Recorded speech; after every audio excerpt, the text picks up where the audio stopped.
若い頃は音楽が好きで、海外のミュージシャンとかがタトゥー入ってるのよく見てて、で、それなんとなくいいなと思ってたのと、あと地元の先輩が、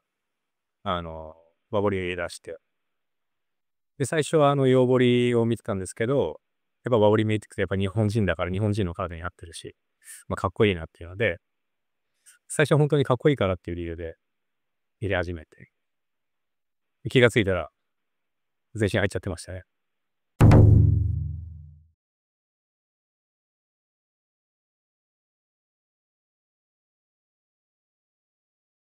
当時私はちょっと大工やってまして、で、大工さんって結構入れ墨入ってる人が多いんです。で、その当時、最初に行った彫り師の人がちょっと良くなくて、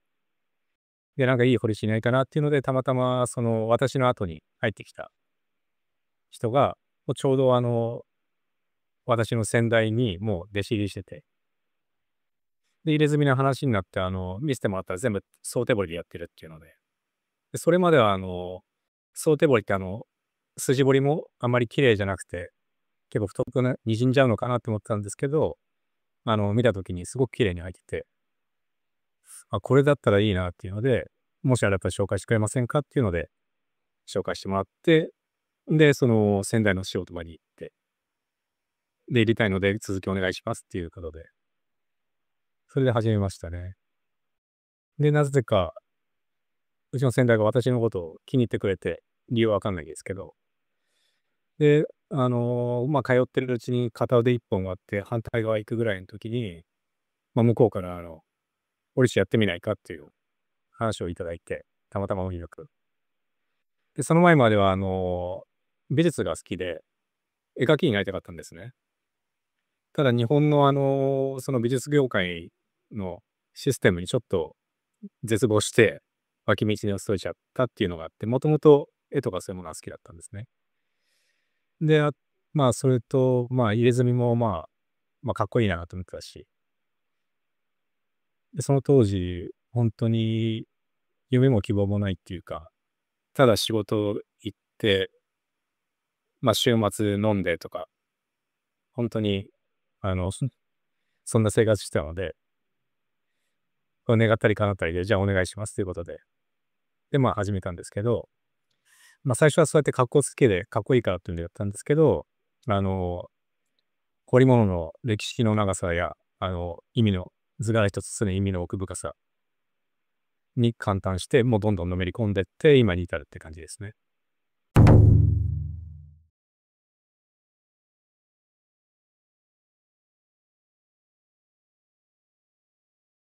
基本的に、私の一門の場合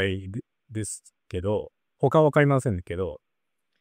基本的に弟子入りしたら、師弟関係悪いってことはないんですね。師弟関係って師匠と弟子以上に親子の関係っていうか、そういうものなので、で、私は今代を継いで、あの、ますけど、気持ちとしてはまだ師匠の弟子っていう気持ちでやってますね。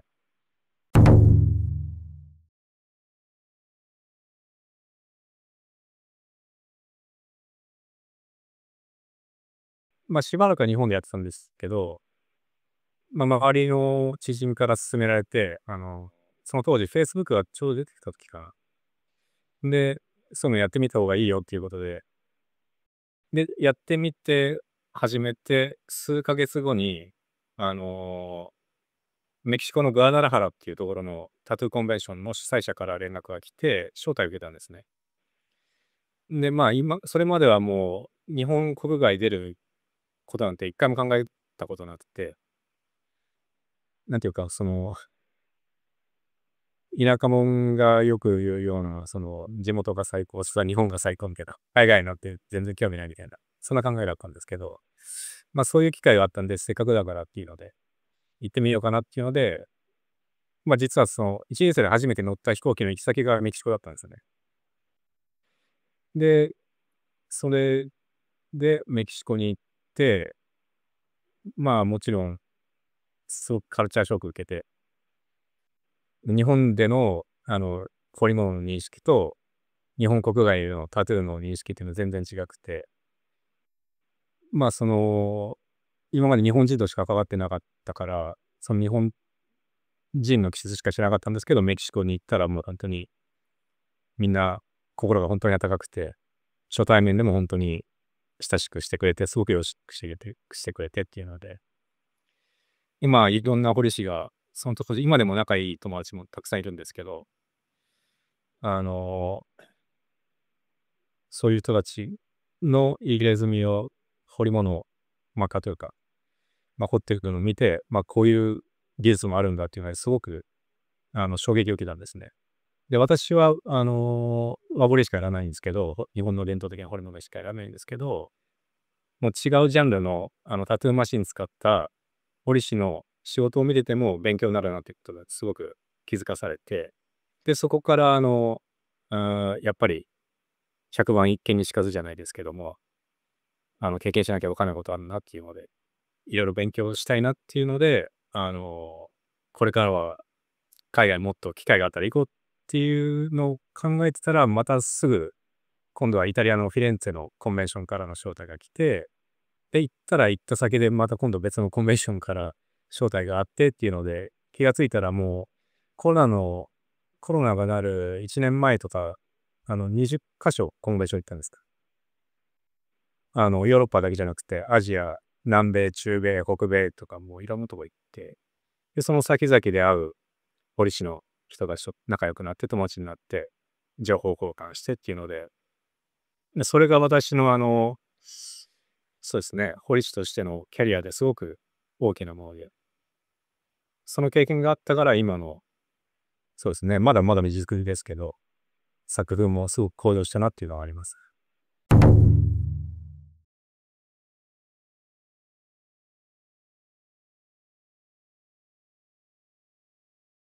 あれですね、日本とオランダって友好条約やってて、結んでて、日本人にとってオランダってビザ取りやすいんですね。すごい細かい審査とかなくて、書類に書き込んで、まあ、所定の手続き踏めば、もう誰でも大体取れるっていう形なんですけど、で、その当時、そうですね、タトゥー裁判ってあったんですね、日本で。医師法違反で結構摘発されてる保育士さんとかがいて、今そんな中で、一番よくしてもらってる、ニュージーランドのポリシーの子がいるんですね。ブレントっていう。もしかしたら知ってるかもしれないですね。彼もすごいいろんなとこ行ってるんで。で、その人が、お前はその最悪の状況を待ってるだけじゃダメだよって、何か自分で行動を起こさなきゃダメだよっていうので、その、ブレントのオランダ人の友達を紹介してくれて、で、その人とその彼女さんが、ビザの手続き手伝ってくれたっていう形で、オランダに移住することに。まあ、ビザ取ってからはしばらくはまだ世界中、こういろいろ飛び回って、カドコンベンション行ってたんですけど、まあコロナになってコンベンションもみんな中止になっちゃったので、じゃあどうするかっていうので、まあ、これを機にちょっと、オランダで今日構えようかなというので、オランダでスタジオを開いてっていう感じですね。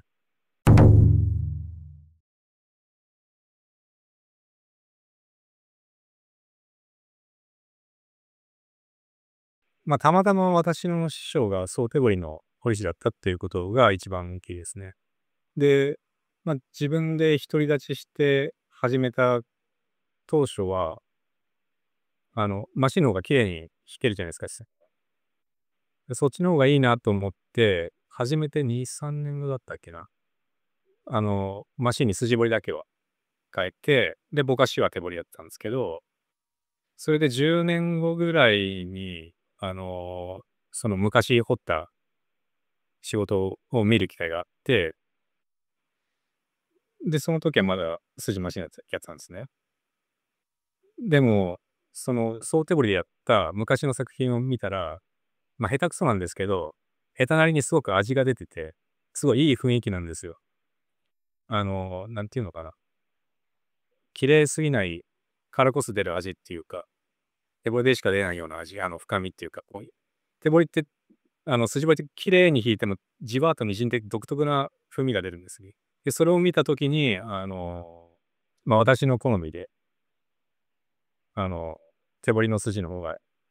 味があって、いいなっていうので、いいなっていうのと、そうですね、その後、先代からの代を継ぐタイミングで、先代からも、日本の伝統的な織物の文化をちゃんと守ってくれっていう風に言われて、で、ちょっと私の先代もすごく大病を患ってて、もう後半亡くなる5、6、7年ぐらいは本当に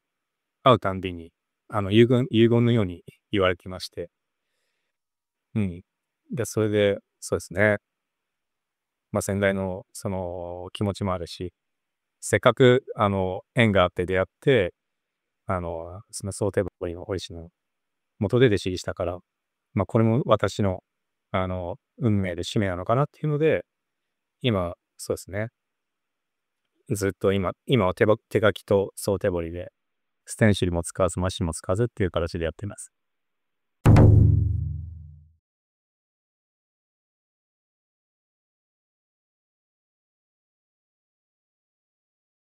そうですね。和彫りって日本伝統姿勢って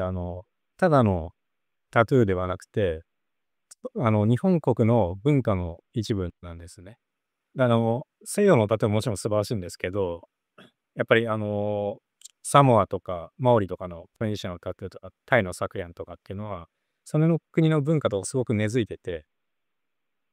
例えばタイのサクヤンをサマのハンドタップでやったら、それはもうタイのサクヤンに対する冒涜じゃないですか。で、そういった文化ってすごく大事だと思ってて、で、その国の精神性っていうのはその国の伝統文化に宿ってると私は思うんですね。そういった大事な文化一つも、その当時の人たちが、切磋琢磨して、試行錯誤して作り上げたもの、その人たちの思いも乗ってるので、そういったものは、後世にも残したいなっていうふうに、未熟者ながら思ってます。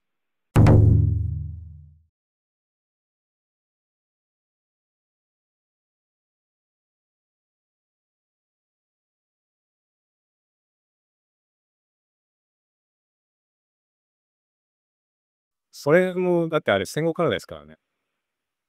そういう偏見ができたのは。私の先代のお父さんが、戦後なるかなんないかぐらいの時から始めてるんですけど、その当時はそういった偏見全くなくて、で、某大手映画会社が、そういった隠居シリーズみたいなのをやって、で、当時その先代のお父さんのエリアのあちらの方々は、家業の方々は、入れてなくて、その映画が上映されてから一気に増えて、その当時はその先代のお父さんは、アメリカの兵隊さんが主なお客さんだったんですよ。手彫りは痛くないっていうのが噂になって、兵隊さんが、アメリカの正しいのタトゥーあるじゃないですか。あれの死体を持ってきて、これ彫ってくれっていうので。で、その映画が上映されてからは、一気に日本のお客さんが、家業のお客さんが増えてっていうので。で、あと、それで定期的にテレビメディアが、日本の彫り物に対する偏向報道、なんか悪いもの人が入れてるとか、そういうのを、あの、必要に何回も何回もそうやっていくうちにみんなどんどんそういう風に思い込むようになって、っていう形なんですね。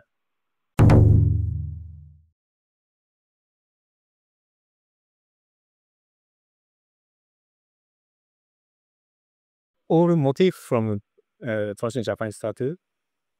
全部日本に馴染みのある図柄ばっかり使ってて、怖い図柄、あるけど、あの、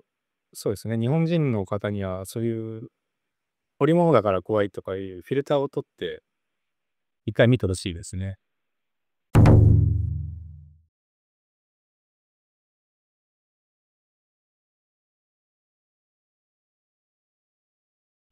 旅してる間にいろんな国の伝統入れ墨の彫り師の人と友達になって、で、いろいろ話していくうちに、タイだったらタイ、ニュージーランドだったらニュージーランドの現地の人たちはそこまで興味がなくて、どんどん廃れてっちゃってるっていう話だったんですね。だからこのままだとそうやって大切な文化がなくなってしまうから、この時代にこうやって自分たちが伝統的な手法でやってる彫り師としてを生りにしてるから、何かそれに対して恩返しできることをした方がいいんじゃないのっていうので、あの、世界の伝統入れ墨の文化を守る非営利団体のトラディショナルタトゥーアソシエーションっていうのを仲間で結成して、まあ日本に限っては全くそういうことをやる必要はないんですけど、まあ、たくさん、手彫りで頑張っている先生方もいらっしゃいますし、先輩方もいらっしゃいますし、まあ、私がそこの一員になったのは、他のタイとか、他のサモアとかの人たちを、まあ、助ける、サポートする意味合いで、まあ、入ったんですけど、で、そこの代表が、代表の叔父が、アートアカデミーに所属してまして、で、まあ、縁あって紹介されて、そこの日本伝統芸術の名誉講師として、招待されたんですね、私が。で、そして、で、そこのアートアカデミーの代表がユネスコに所属してて、で、その縁で、あの、ユネスコとヨーロッパ連合協力のもと、世界中の大学で日本伝統芸術の教授として講演できる国際、教授免許を取得させてもらったんですね。で、それをもらって、まあ、それ名誉職なんで、利益とかはしたら絶対ダメなんですけど、まあ、日本の入れ墨業界は別に何もする必要もなく、この先も続いていくと思いますし、で、こ外から日本を見たときに、極めて多くの伝統工芸士さんたちが、すごく、後継者がいなくて困っていることに気づきまして、で、それに何か、その講演でその人たちのことを話したり、まあ、その工房に行って、あの、後継者の博士をお手伝いしたりとか、そういうことができるかなと思って、最初は本当に闇雲に日本に帰るときは、あの、伝統工芸のお店行って、まあ、講演とかやりますかとか、後継者さんがいないで困ってるんだったらお手伝いしますよみたいなことを、まあ、闇雲にやったんですね。で、それがあって、で、去年の頭に能登半島の大地震があって、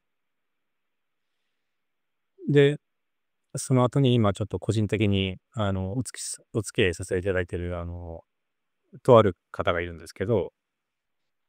その方に、いそんなこと闇雲に行くんじゃなくて、輪島の人たちが一番困ってんだから、輪島塗って日本ですごく有名です。大事な工芸なんだから、そこに行きなさいって言われて、で、まあ言われた翌週に輪島市と、飛行機で飛んでって、で、なぜかなんか不思議な出会いがあって、その場所で。で、何か手伝えることはないかっていうので、まあ、私がデザインを提供して、輪島塗の工芸士さんたちが、その技術を塗って仕上げるっていう、そのコラボ企画みたいなのが決まりまして、そうですね。それで、そのワンが、まあ、これなんですけど、輪島塗一つの、白ワンなんですけど、一つのワンに輪島塗の技術すべてが濃縮された特別なワンで、まあ、通常そこは装飾しないんですけど、まあ、通常輪島塗とか伝統工芸ってコラボレーションとかしないので、まあ、私とコラボするってことで特別にそこにもやってもらって、で、まあ、これは完全に無償で、あの、やってまして、すべての裏毛は輪島塗の今やってるところに行く流れで、少しでも支援できればいいなっていうのでやってますね。まあ、それで、まあ、今まで知り合った工芸士さんたちにも、今、その能登半島の地震の後に、そのあと9月にも大洪水があって、せっかく復興できてきたと思ったらまた流されてっていうので、もう本当に現地の方たちは本当にもう精神的にもう疲弊しちゃって、で、今年の8月にもまた行ってきたんですけど、輪島市に。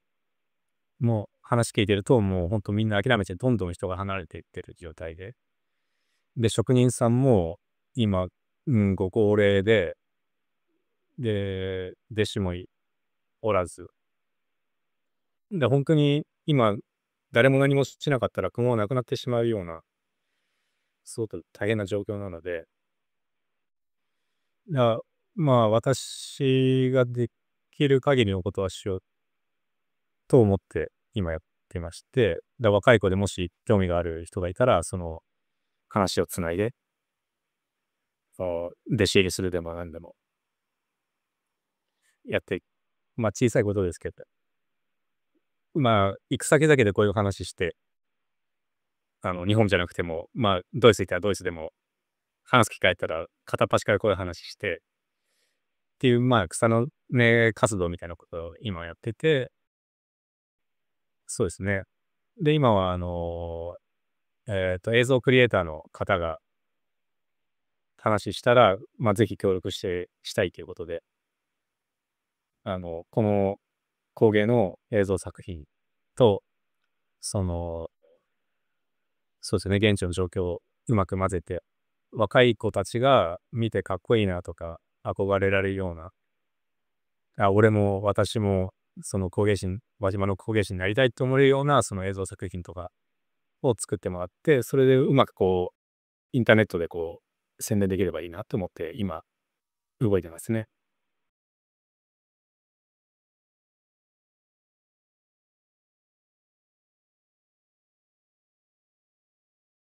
じゃあ1個目の、そうですね、この写真は、一応私がその、なりわいをしてる日本伝統製の、まあ、額彫りで使う額の背景で、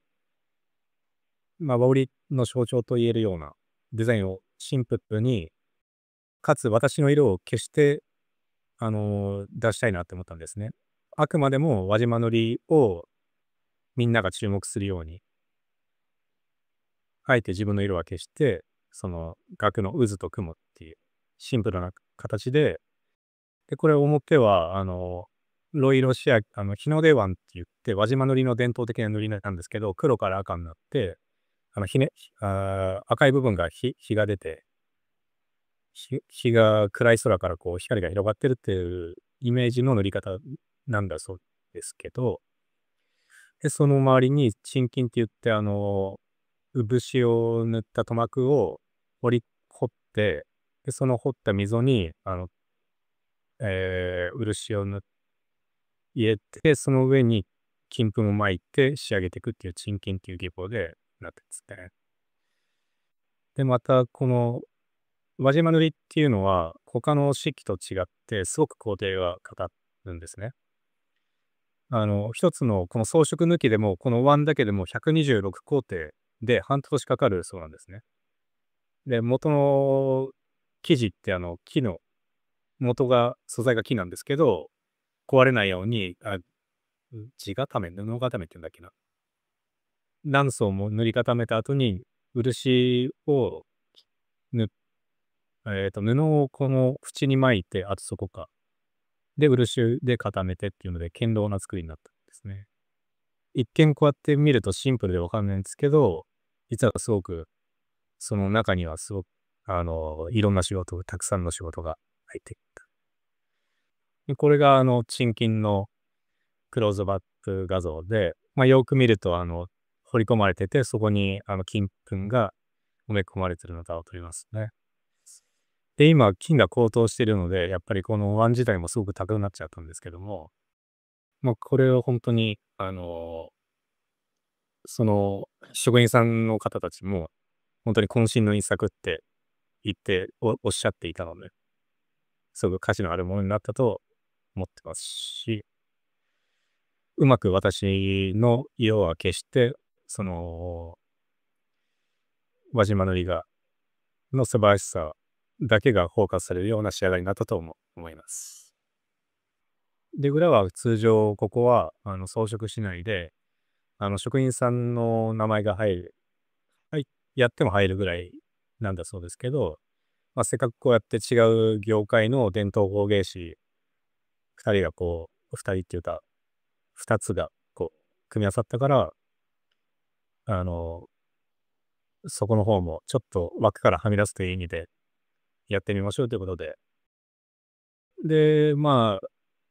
カエルって日本伝統自然のすごい伝統的なって言ったらあれですけど、まあ、ここ近年ではすごく人気のある映画で、で、まあ、意味もいいので、無事帰る、服帰る、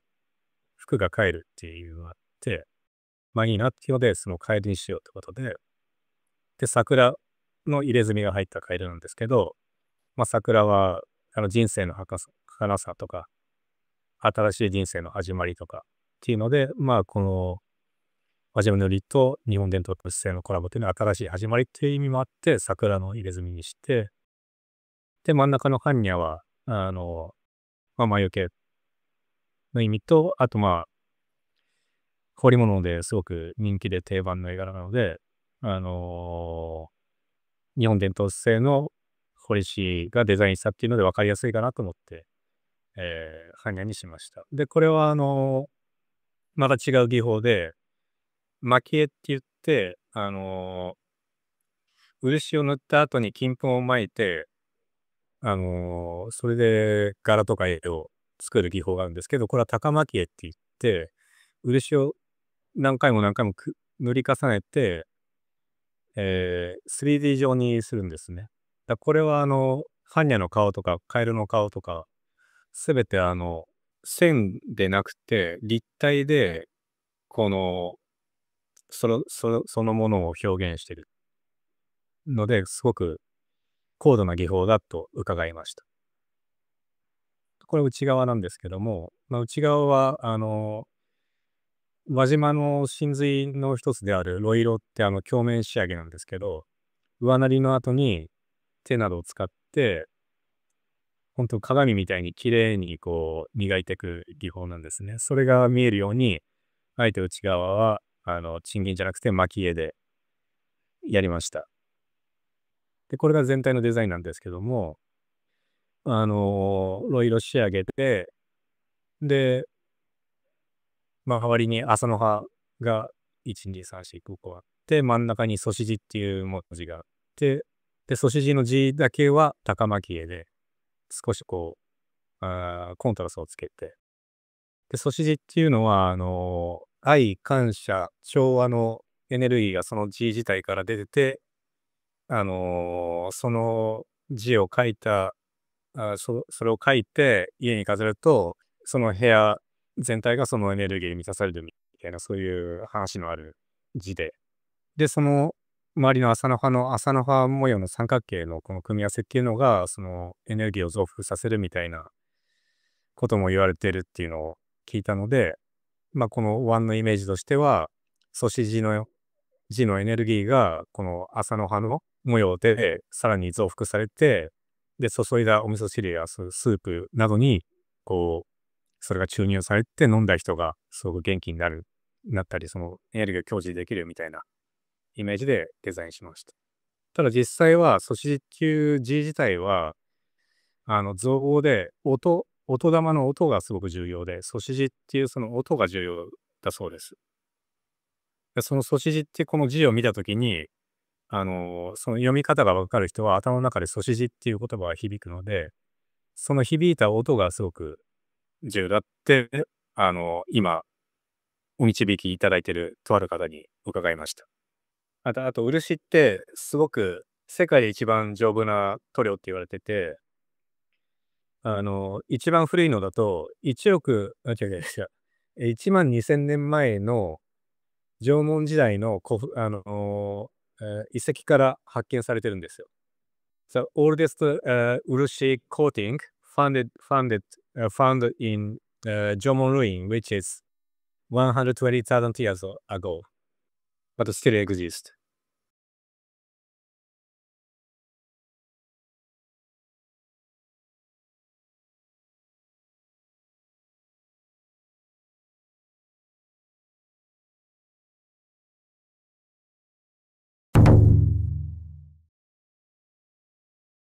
色は、まあ、墨と、まあ、日本伝統姿勢で重要な朱色は、まずこの2つが大事で、まあ、あと、ベンガラ、茶色と、まあ、黄色、緑、青。なるべく色味は少なくするのが私の好みで。で、あとあんまり、こう、明るい色よりは落ち着いた品のある色が好きなので、まあ明るい色に、日本画の技法で色を殺すっていうんですけど、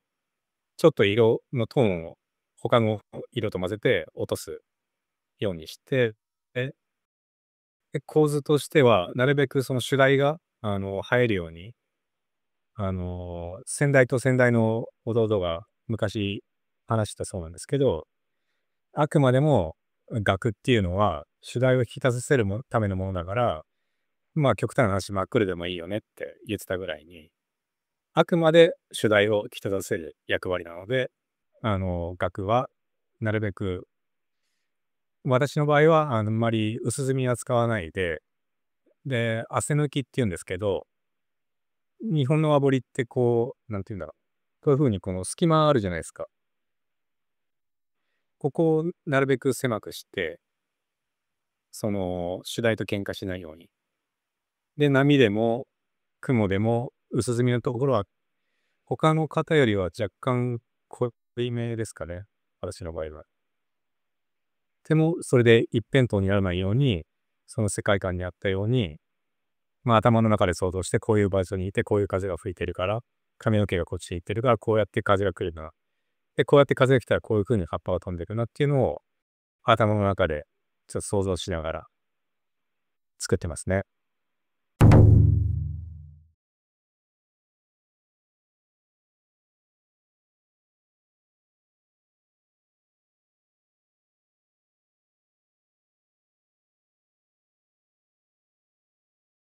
うん。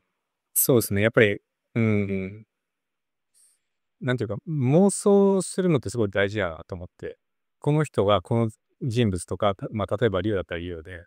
こういう風に飛んでるからこういう流れがあって、とかこういう風に戦いしてるからこういう気持ちで戦ってんだろうな。だったらこういう表情になるなとか、で、声がこっちに飛んでんだから、ってことはこの滝を登っててこう来たところこっちに波が飛ぶなって。波もこの一辺倒だけじゃなくていろんな角度にこうしぶくじゃないですか。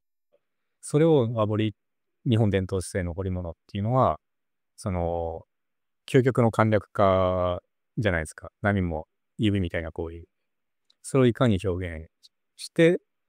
かつ漫画すぎず、リアルすぎずのせめぎ合いで、あのデザインしていくのがすごい面白いところではあります。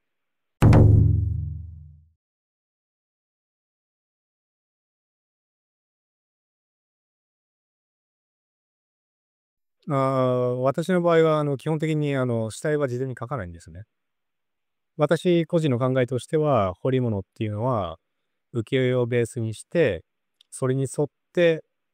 で、自分の、えースタイルで、あまり崩さないようにやっていくっていうので、あんまりにも自分だけのオリジナルでやっちゃうと、浮世絵の顔自体が結構シンプルなものなので、例えば家紋とか、その、着てるものとかに特徴がない限りは、ちょっと誰が誰だかちょっとわかんなくなっちゃうので、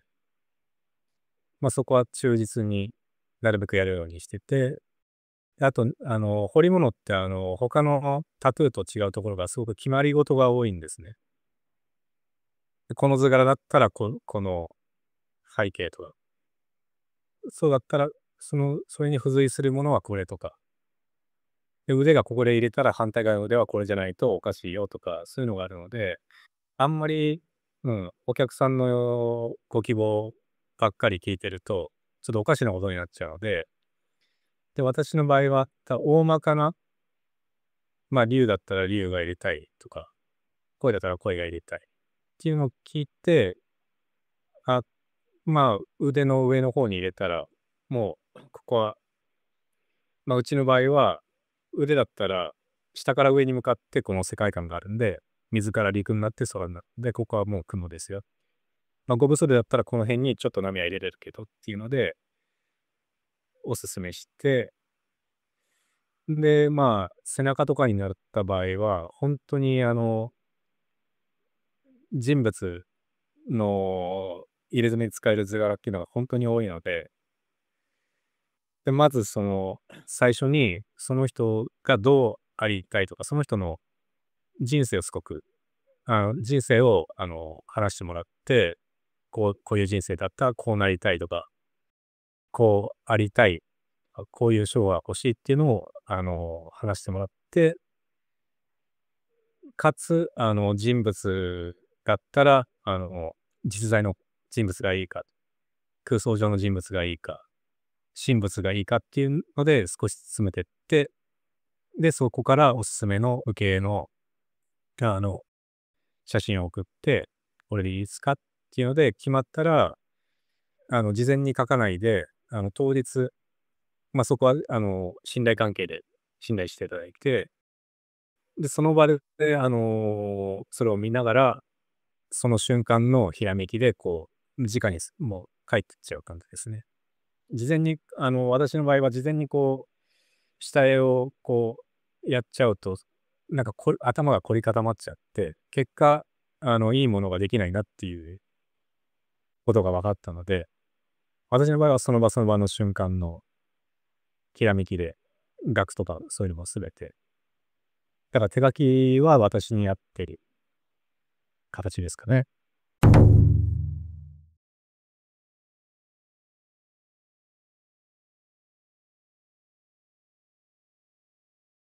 ステンシルも、別に否定する気はないですけど、それはそれで、素晴らしい作品を作ってる彫り師の方がたくさんいるので、いいですけど、あくまでその人それぞれのに合ったものでやればいいなって私は思います。で、私の場合は、体は曲面だから、それに沿ったように、やっぱり、その目の前で見たお客さんの体型を見て、あ、ここだったらこの流れの方がいいなっていう、事前に決めちゃうとその修正ができないので、やっぱりその場で書いていった方が、なんとなく体に馴染んでいいのかなって思うので、私がやってるだけ。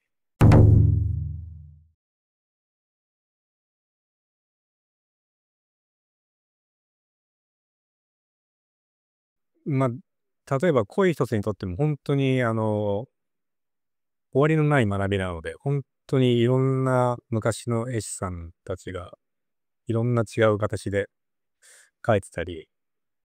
一見シンプルだけど、そこにはすごくいろんなものが詰め込まれているので、どれがいいっていうか、どれも奥が深すぎて、あの、飽きるってことは、ありえないし、毎回新鮮な気持ちで、あ、また、例えば、竜来たら、あ、今度の竜はこうやろうとか、あ、この絵師さんのちょっと作風をちょっと模倣して、引用してやってみようとかっていうので、終わりが尽きないので、特にこれがいいっていうのは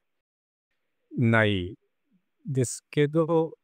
背中の人物とかだったら、せっかくだから誰も入れたことがないような図柄をお客さんには勧めるようにしています。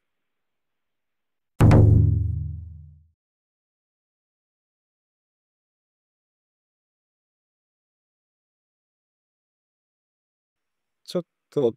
これから手掛けるやつがあるんですけど、ちょっと真似されたくないから今言いたくないんですけど、例えば、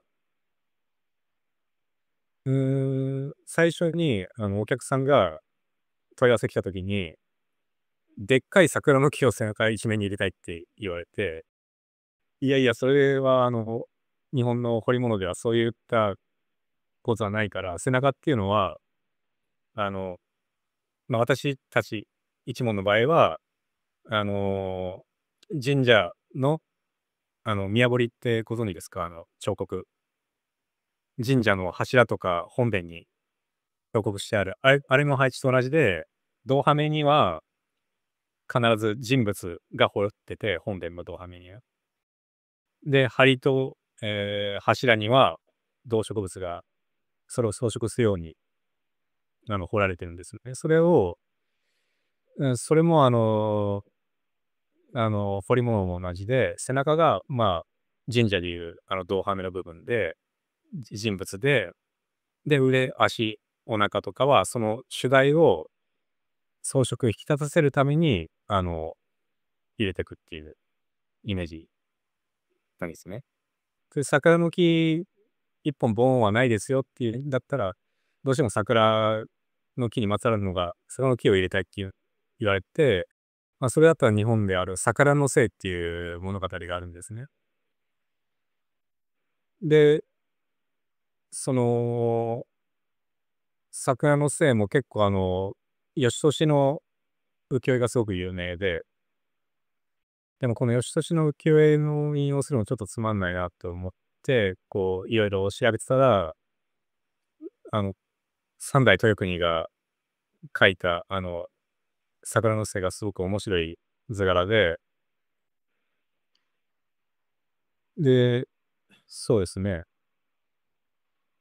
義年の浮世絵だと本当に儚い美人がこう悲しそうな顔をして、桜の花びらがこう散ってく場面なんですけど、三代豊国のところは桜の精がもう、ぶち切れて、その相手にこう襲いかかって戦ってる描写ので、あ、これ面白いなっていうので。で、なんか一個の図が、題材にしても、その絵師によって全然違うところの、物語の一コマをこう切り抜いて書かれてるから、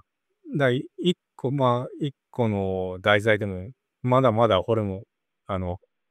掘り下げれるものはいっぱいあるなっていうので、そういう、あえてそういうところをちょっと見つけて掘りたいなっていうのはありです。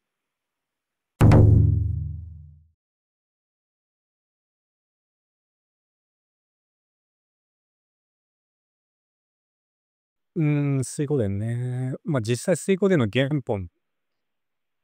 ってすごくシンプルなんですね。もともと口伝なのが、とある方が、この、編集して本にしてっていうので、結構内容もちょっと整合性が合ってなかったりもするんですけど、すごい大まかに言うと、一人の人が旅をして、国の政治家が悪いから、なんとかしなきゃって旅してたら、出会った先で仲間になって、で、仲間が増えてって、で、悪いやつやっつけて、宴して、で、また仲間できて、で、悪い、まあ、政治家っていうか、そういう人たちを対峙しつつ、彼らも出世していくっていうような。なんか、そうですね、今で言うとワンピースみたいな内容なんですよ。ざっくり言うと。それの原本を見てだと、あんまりその、キャラクター個人個人のその個性っていうのがあんまり描かれてないので、まあ、全く原本とは外れてますけど、北方健三さんっていうか、書作家が書いた水滸伝を、読んでたんですね。まあ、あれ、創作ですけどね、それだと。で、それ読んでくうちに、個人的に製麺所よしがいつか掘りたいなっていうのがありますよ。原本だと全然活躍しないんですけど、精神功を奪われて、それで道も幸もいかないから仲間になってっていうので、まあ、武芸は、豪傑の中でも、5本指に入るぐらいっていう設定なんですけど、実際の物語ではあんまり活躍せずって感じで。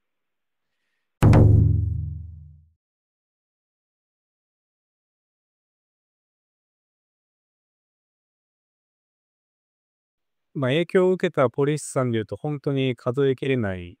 和彫りの、ね、彫り物のポリスさんのたくさんの素晴らしい諸先輩方、同年代の方たちを見るたびに勉強ばかりなので、まあ、それに踏まえて、あと、まあ、違うジャンルの日本国内外の、まあ、俗に言う用語り、いろんなジャンルがあって、そういうのをされてる方のを見てもすごく勉強になって、自分の仕事にもすごく活かされて、まあ、なんていうんですかね。まあ、頭の中が柔軟なのが唯一の問いだと私は思ってるので、未熟ながらも柔軟だから、こういろんなものを取り入れようって思って。本当にそうですね、ま、美術館とかもよく行くんですけど、ま、浮世絵とか日本芸術限らず西洋のものも見たり、写実的なま、例えばオランダだったらレンブラントとかゴッホとか有名じゃないですか。ま、ああいうの見てもやっぱりその色使いとか筆の跡とかそういうのを見て、それ直接それを引用するんじゃなくて、なんかこうひらめくものがあったりとか、なんかそういうヒントってなんかもうそこら中に落ちてるなって思ってまして、ま、特にその中でもすごくこう、自分の仕事のひらめきっていうか、創作においての考え方、あるいは、ま、色使いとか、ま、そういうのも全てひっくるめて漫画ですかね。漫画ってアニメってこう子供向けでエンターテインメントでやるじゃないですか。で、実際漫画家さんって1日16時間、週に7日、たまには3日5日寝ないで描いてる、もう本当達人中の達人なんですよ、絵描きの。だ、まあ、その中でもやっぱり本当にとんでもないような画力で、なんでこんなキャラクターとかこういう線のタッチ、プラス物語とか1話で綺麗に終わんなきゃいけないっていうのも考えながら、よくこんなの作れる描けるなっていうので、すごくインスピレーション、だからさっきお伝えしました、頭の中で妄想して、この構図はこういう感じだから風がっていう、すごく漫画を見てて、それ学びましたね。だから本当にみんな今アニメが人気ですけど、ぜひ漫画を読んでもらいたいですね。本当にすごい絵描く人、本当にたくさんいるんで、びっくりするぐらい。ま、直接的にそのタトゥーには影響ないかもしんないですけど、その自分のこの感性を磨くにはすごくいいと思います。漫画を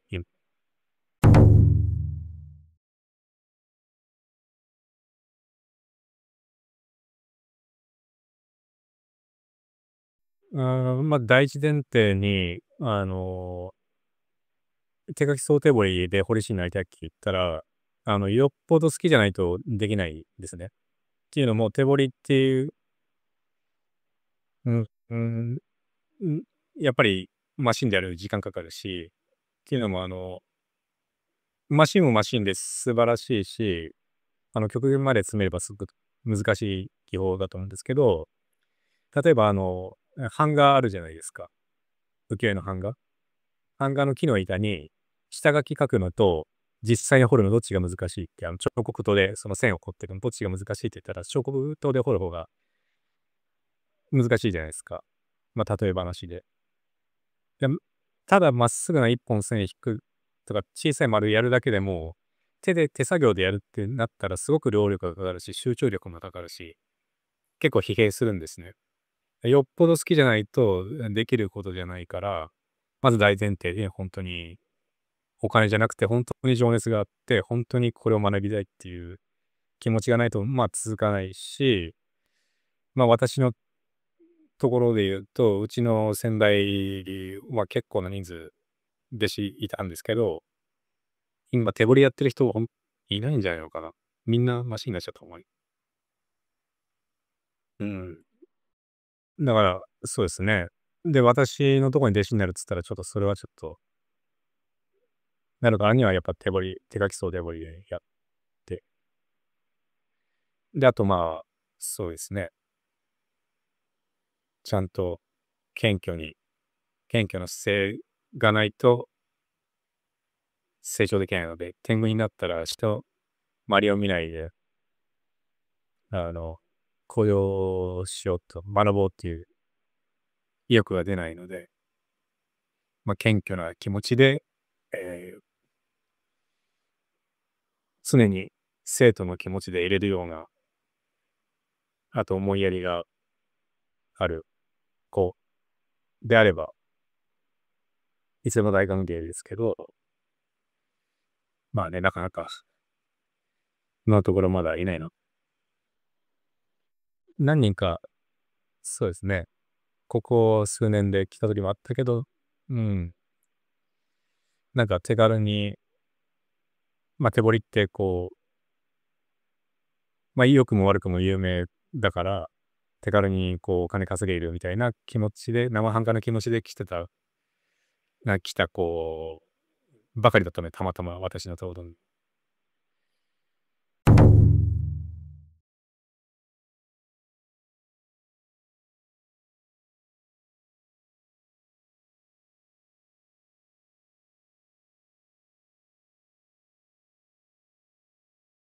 でもやっぱ難しいからやりがいが出ると思うんですよね。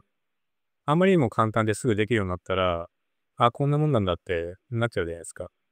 もう手彫りなんて本当に終わりがないぐらいずっと勉強なので、もう毎回毎回お客さんが来るたんびに、見た目にはわからないけど、本当に微調整して、こう試しながら今でもやってますし、で、そんだけ奥が深くて、難しいものだから本当にやりがいがなくて飽きないし、情熱を持って今でもできてるし、ま、この先も飽きることはないなって思いますし、で、あともう私の好きな話で、北斎の話があって、彼は90いくつかで亡くなったんですけど、亡くなる数ヶ月前に、あと半年だっけな、1年か長く生きれれば、絵を極めることができたって言って亡くなったんですね。で、北斎っていうのは、ほんとに自分で画狂老人って自分で、競合をにするぐらいに、絵ばっか描いてて、炊事洗濯何もできなくて、で、家の中がゴミで、もう絵ばっか描いてて、ゴミが溜まったら引っ越すっていうのを繰り返して、人生で30回以上引っ越してるんです。そんなもう、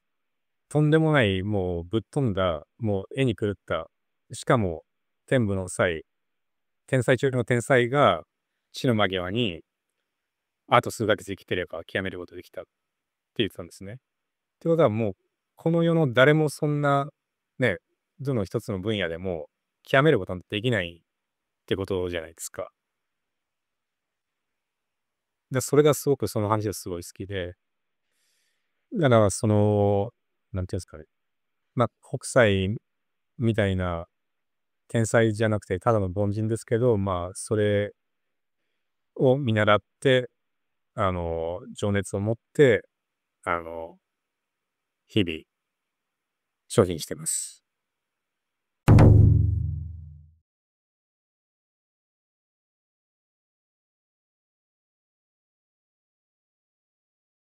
で、今ちょっとそうですね、輪島塗のコラボのと、ま、個人的に今、アメリカでも、今ビザの申請中で、ま、アメリカにも定期的に行くようになるんですけど、っていうのもあれでちょっと忙しくてなかなか手つけれないんですけど、ま、将来的には世界各国の大学